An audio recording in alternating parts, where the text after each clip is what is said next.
Assalamualaikum warahmatullahi wabarakatuh. Hai teman-teman semua, kali ini kita akan membahas mengenai anatomi fisiologi sistem kardiovaskuler.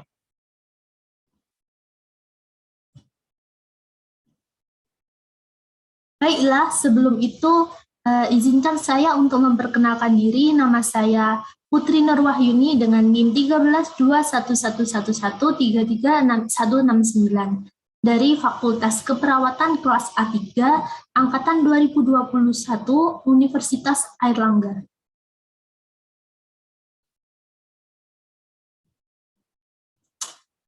Sebelum itu kita akan mengenal mengenai sistem kardiovaskuler.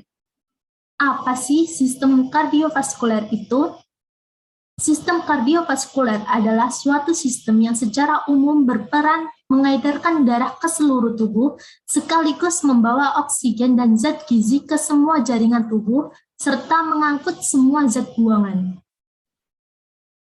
Fungsinya untuk mengangkut oksigen, nutrisi, dan zat-zat lain untuk didistribusikan ke seluruh tubuh sehingga serta membawa bahan-bahan hasil akhir metabolisme untuk dikeluarkan dari tubuh.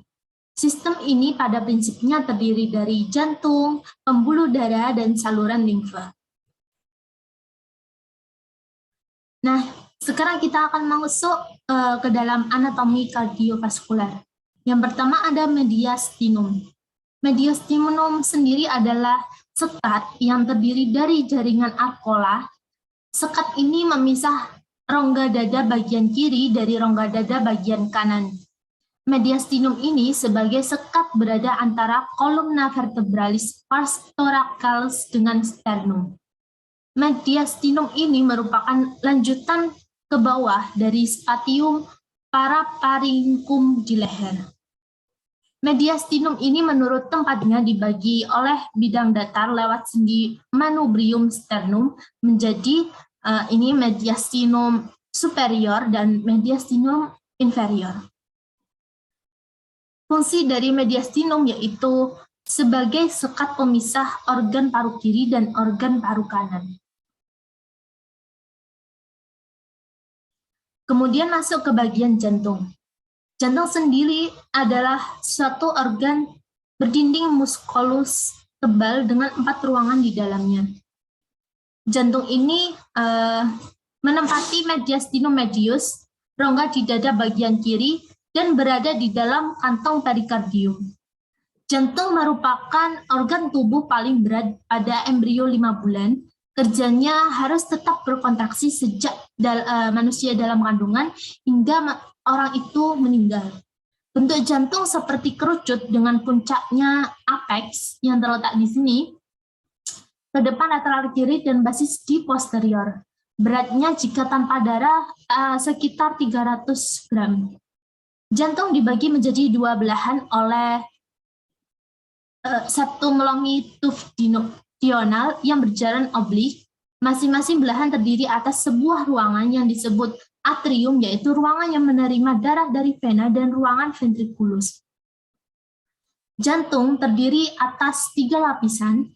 Yang pertama ada endokardium, yakni lapisan tipis yang membatasi ruangan jantung.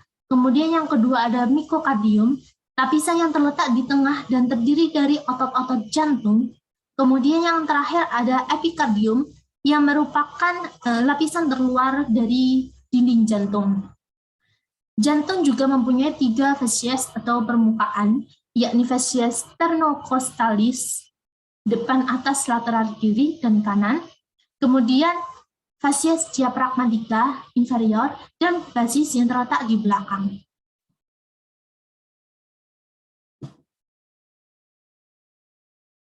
Kemudian kita masuk ke anatomi jantung. Kita telaah satu persatu tentang jantung. Yang pertama, di permukaan jantung. Jantung sendiri itu mempunyai 3 permukaan. Yang pertama ada fasies sternocostalis di anterior, fasies diaphragmatica inferior, dan basis cordis di posterior atau fasies posterior. Di mana basis cordis ini tempat keluarnya aorta dan truncus pulmonalis dari jantung. Jantung juga mempunyai apex cordis di ujung dari ventrikel kiri ya berada di nomor 4. Baik, saya akan menjelaskan mengenai bagian-bagian permukaan jantung. Yang pertama, fascia sternocostalis terutama dibentuk oleh atrium dextrum dan ventriculus dexter yang dipisahkan satu sama lain oleh sulcus atrioventricularis. Kemudian fasies diafragmatika jantung terutama dibentuk oleh ventriculus dexter dan sinister yang dipisahkan oleh sulcus interventricularis posterior. Kemudian yang ketiga ada basis cordis. Basis cordis terletak di nomor 3, atau disebut juga fasies posterior, terutama dibentuk oleh atrium sinistrum, tempat bermuara 4 venae pulmonalis. Basis cordis ini dinamakan basis karena jantung berbentuk piramid dan basisnya terletak berlawanan dengan apex. Jantung tidak terletak pada basisnya, jantung terletak pada fasies diafragmatika atau inferior. Nah, letak basis cordis ini bisa kita lihat berlawanan dengan apex cordis. Sedangkan apex cordis ini dibentuk oleh ventriculus sinister mengarah ke bawah, depan, dan kiri.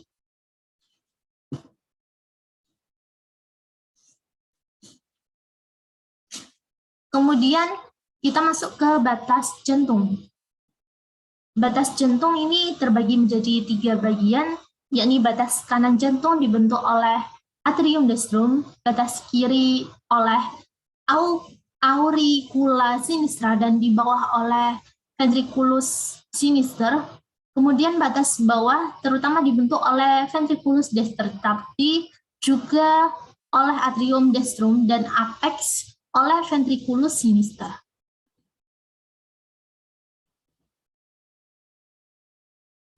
Nah, ini ada ruang-ruang jantung. Dibagi oleh 4 septa vertikal menjadi 4 ruang, yakni ada serambi kanan atau yang disebut atrium dexter, yaitu ruangan jantung yang dindingnya paling tipis dan terdiri dari 2 ruangan yaitu sinus venarum dan septum terminalis. Kemudian serambi kiri atau disebut atrium sinistra. Ruangan ini dindingnya lebih tebal di sebelah sini ya, teman-teman. Ruangan ini dindingnya lebih tebal daripada atrium dextra. Terdiri atas sinus venarum yang dindingnya licin dan auricula sinistra yang berdinding kasar. Kemudian ada bilik kanan atau disebut ventricle dextra di sebelah sini, atau ventriculus dexter memiliki dinding kasar karena adanya trabeculae yang memiliki 3 bentuk, yakni yang pertama ada ridges atau penebalan yang menempel pada dinding ventricle, kemudian ridges atau curai-curai bulat, yang kedua ujungnya menempel dinding ventricle dan tengahnya bebas. Kemudian ada musculi papiralis anterior, medius, dan posterior. Atrium dextra atau atrium dextrum ini terletak anterior dengan atrium sinistra. Dan ventriculus dextra anterior terhadap ventriculus sinistra. Dinding jantung tersusun atas otot jantung atau yang kita sering sebut myokardium, di luar terbungkus oleh perikardium serosum atau yang disebut epikardium, kemudian di dalam diliputi selapis endotel atau yang disebut endokardium. Nah, sekarang mengenai perdarahan pada jantung. Perdarahan otot jantung berasal dari 2 pembuluh koroner utama yang keluar dari sinus falsafah aorta. Ada 2 pembuluh koroner. Pembuluh koroner pertama yakni arteri koroner kiri atau disebut left main coronary artery, disingkat LMCA, yang berjalan di belakang arteri pulmonal sepanjang 1 hingga 2 cm untuk kemudian bercabang menjadi left circumflex artery atau LCX yang berjalan pada sulcus atrioventrikular mengelilingi permukaan posterior jantung, dan arteri descendant atau arteri kiri, bahasa Inggrisnya left anterior descendant artery atau LAD di sini, yang berjalan pada sulcus interventrikular sampai ke apex. Pembuluh darah ini juga bercabang-cabang mendarahi daerah di antara kedua sulcus. Kemudian kita masuk ke pembuluh koroner kedua, disebut sebagai anterior arteri koroner kanan, mendarahi nodus sinoatrial dan nodus atrioventrikular melalui kedua percabangan, yaitu arteri atrium anterior kanan dan arteri koroner descendens posterior.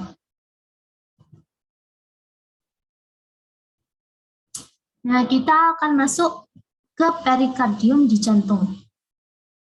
Perikardium merupakan suatu kantong fibroserous yang membungkus jantung yang terletak di dalam mediastinum medius. Perikardium ini disebut juga selubung jantung yang terdapat sebagai kantong,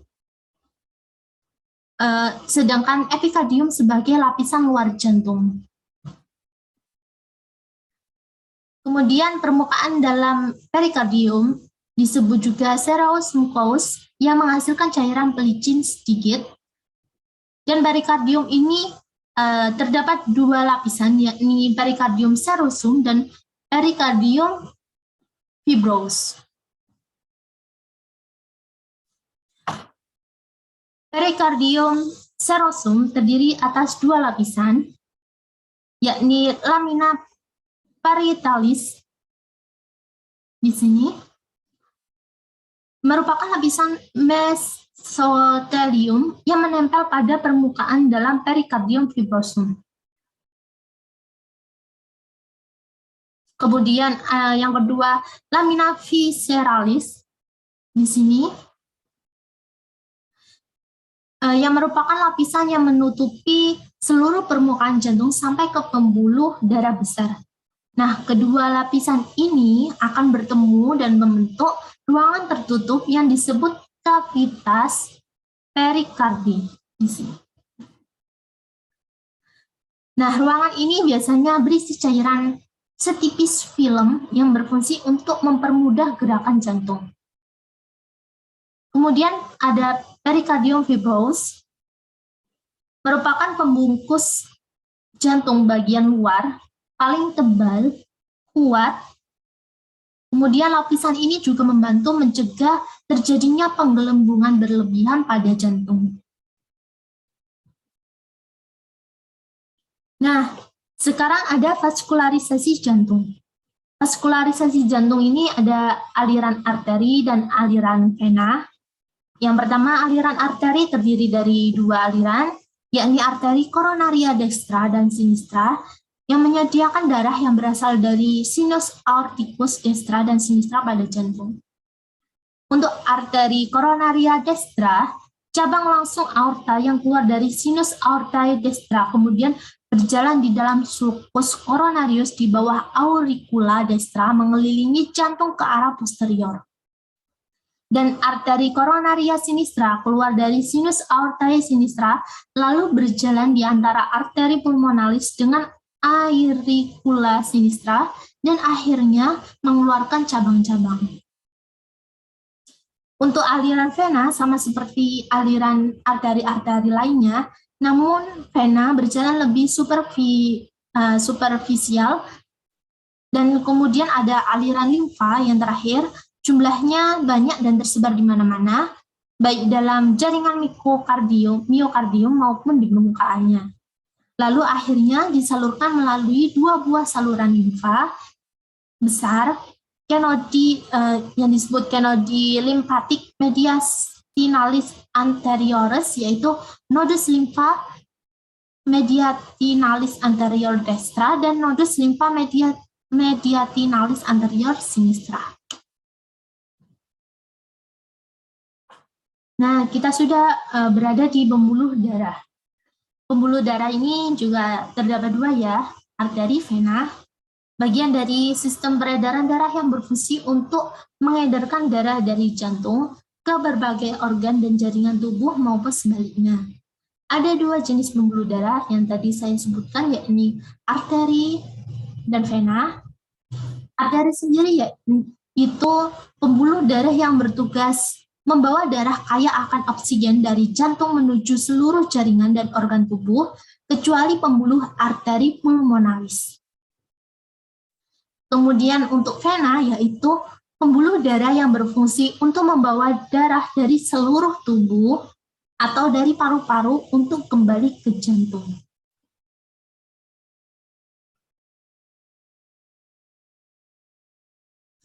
Nah, ada siklus peredaran darah. Siklus peredaran darah manusia dibagi menjadi dua, yaitu peredaran darah kecil dan peredaran darah besar. Untuk peredaran darah kecil, ialah peredaran darah dari bilik kanan jantung menuju ke paru-paru dan akhirnya kembali lagi ke jantung. Dari sini menuju ke sini. Dan akhirnya kembali lagi ke jantung pada serambi kiri. Pada peredaran darah kecil, inilah darah melakukan pertukaran gas di paru-paru. Kemudian untuk peredaran darah besar, ialah peredaran darah antara jantung ke seluruh tubuh, mengirimkan darah yang mengandung oksigen, ke seluruh tubuh, dan mengembalikan darah yang terdioksigenasi kembali ke jantung. Untuk gambarnya, yang warna biru yaitu kaya akan karbon dioksida, kemudian yang warna merah kaya akan oksigen.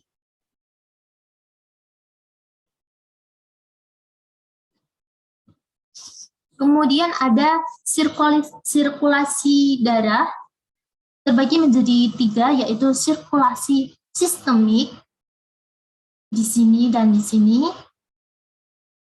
Kemudian yang kedua ada sirkulasi pulmonal atau disebut sirkulasi paru, dan yang terakhir ada sirkulasi koroner.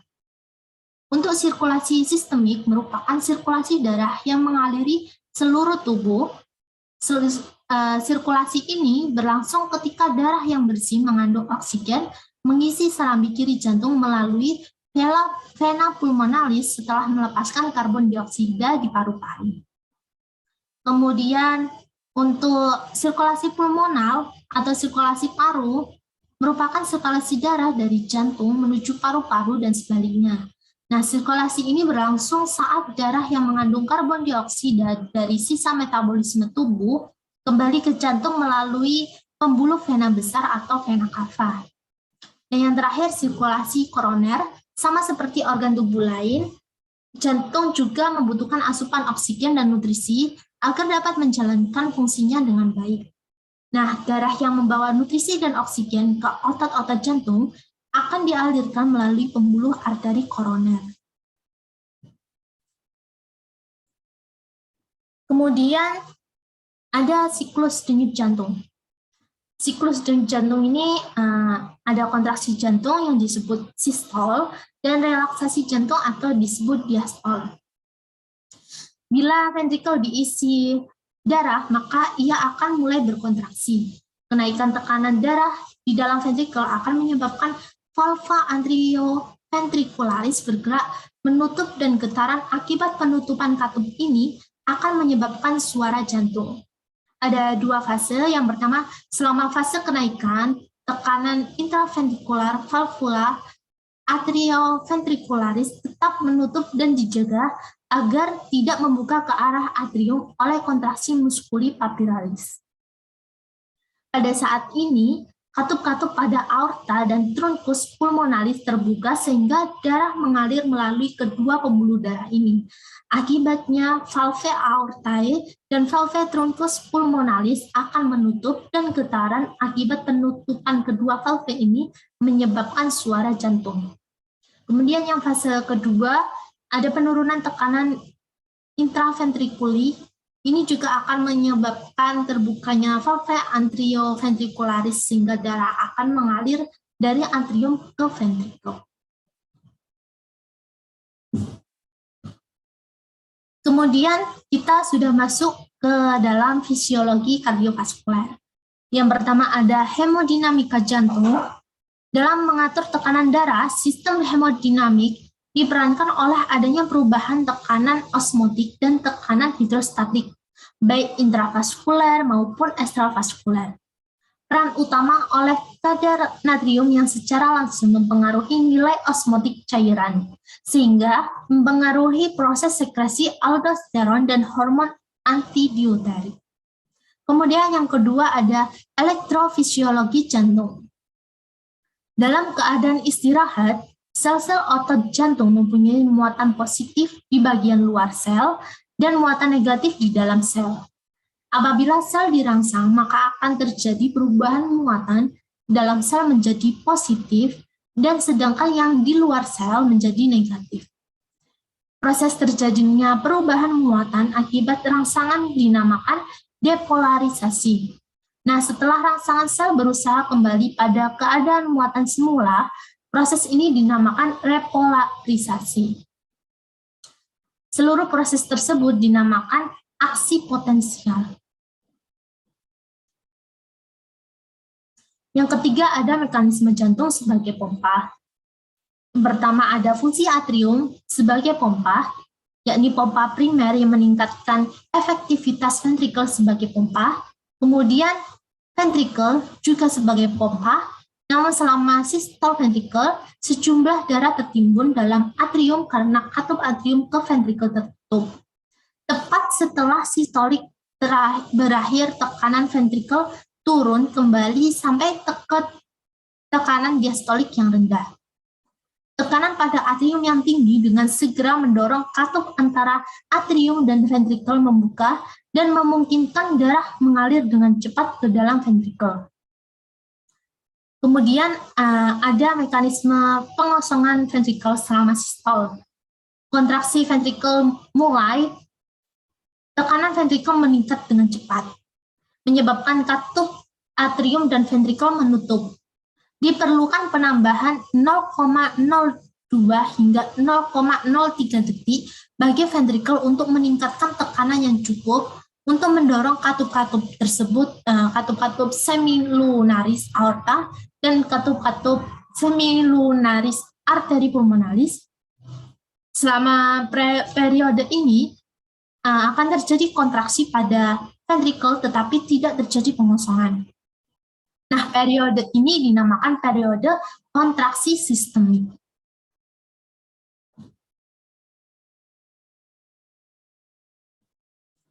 Kemudian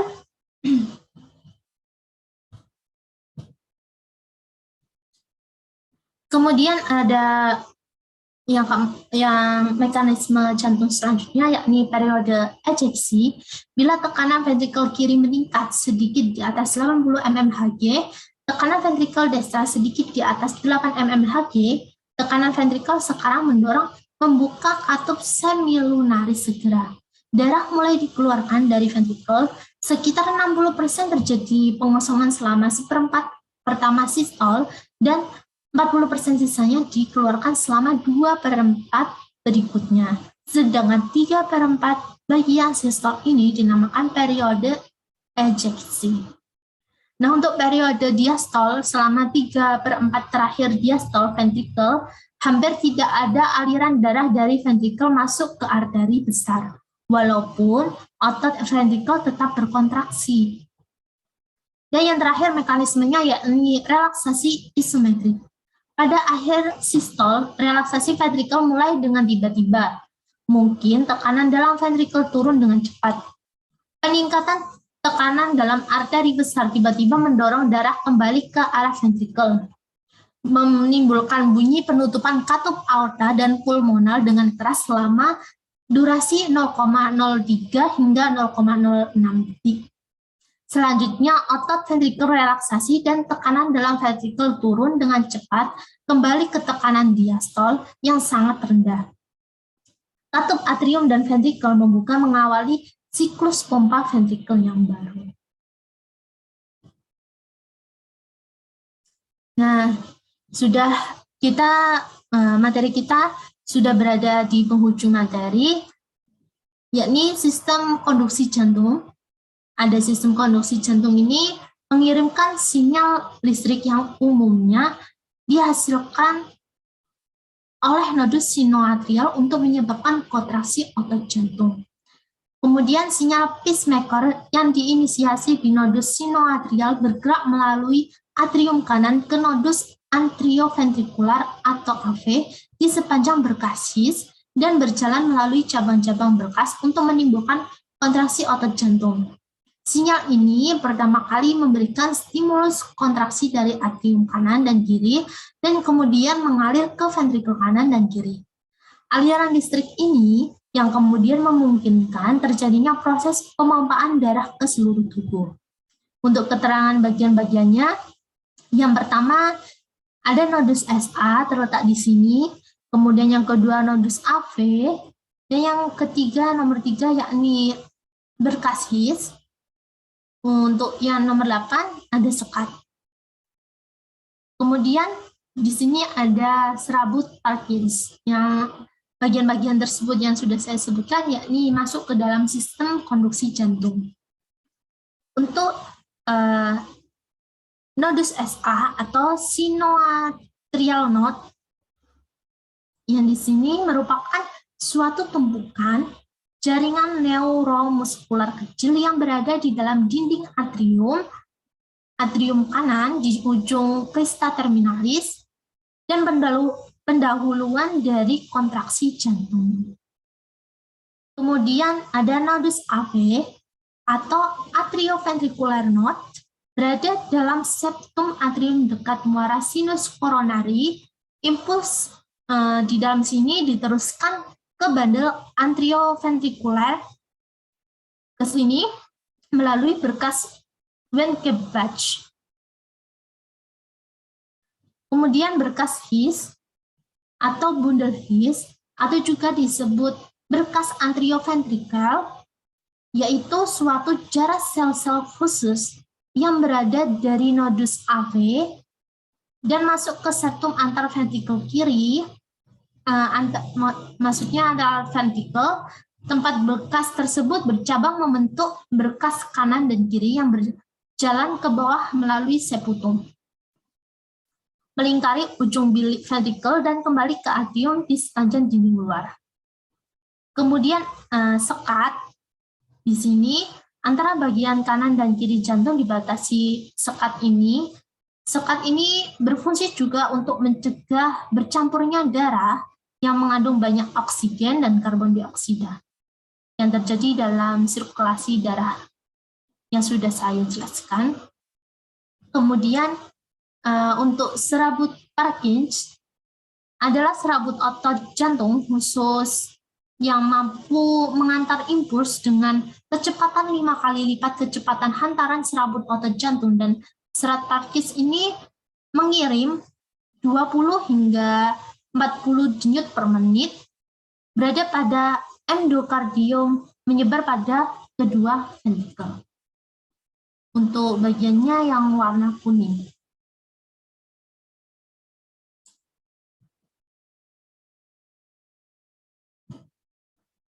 Kemudian, ada faktor-faktor yang mempengaruhi denyut jantung.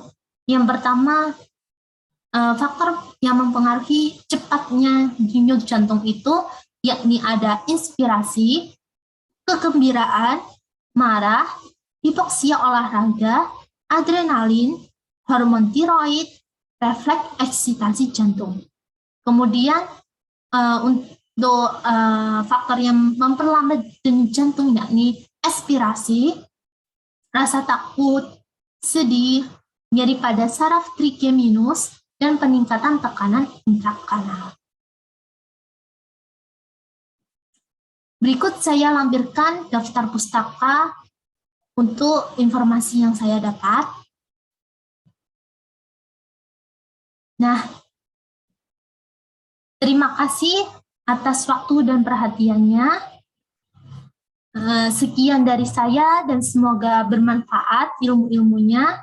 Wassalamualaikum warahmatullahi wabarakatuh. Salam sehat.